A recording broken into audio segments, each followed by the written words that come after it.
with the same original ending. And again, same score, which then I realized, of course, we have no choice. And so I had to call Richard in England, who spent about 6-8 months and about $1 million on all these miniature model work. One of the hardest things I had to do in post-production was to tell him we're not going to use any of it. And it was just dreadful. I think it was that there are 2 other directors who tried to make this happen years before me, and it didn't work. And then David Geffen had seen Muppets Take Manhattan and asked me to do it. And I said no, because there's too many elements. There's 14 songs, guest stars, big 007 stage. It's a huge deal. And only about a month later, when I was working in Toronto, that I had an idea how to get into this, which was the 3 girls singing. And I could mock them anywhere. And that got me into, and I called back and said, okay, I got it, I know how to do it.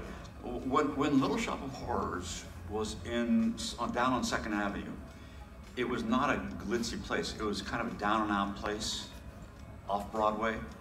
And it had a feeling of grit to it, you know, really grittiness. I felt my responsibility was to keep that grit.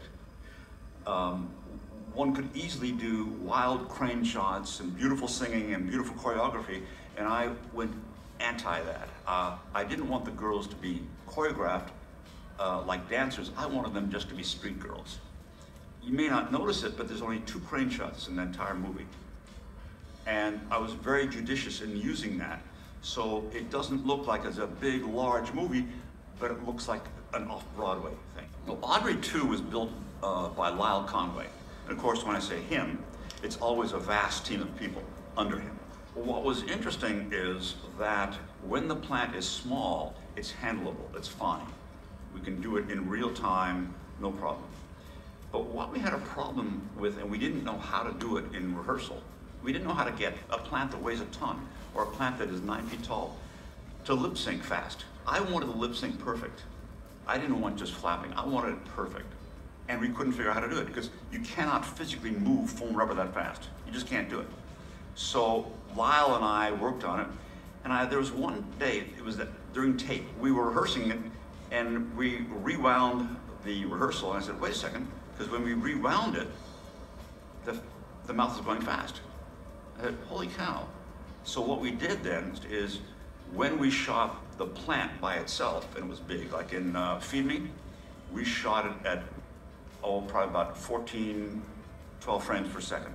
When we had the plant and Rick in the same shot, and Rick was singing and moving, he had to move and sing like this.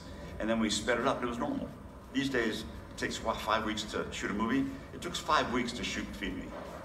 It's extraordinary. As far as a large plant goes, and Mean Green Mother from Outer Space, Anthony Asbury is a performer, and he was actually sitting inside the head, working the jaw. There were still cables to the tongue, cables to the vines and everything, which were performed by about 30 performers underneath the stage. 30 people that performed. Behind the head, there was maybe a 10-foot steel, almost girder, and it went through the back of the wall.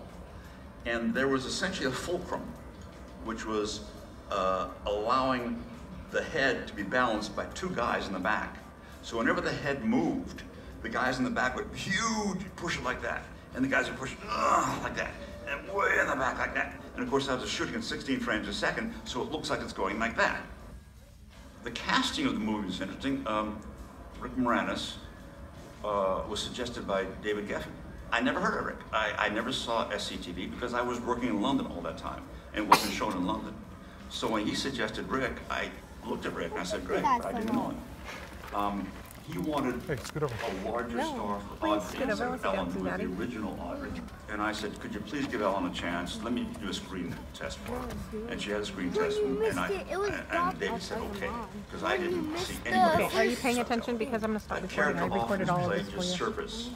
And that's not what it's about. Ellen is the only one who can really dig deep and get this woman who has been abused all her life and bring that up while she's being funny. She's an extraordinary performer. Not only that, but an amazing singer. And then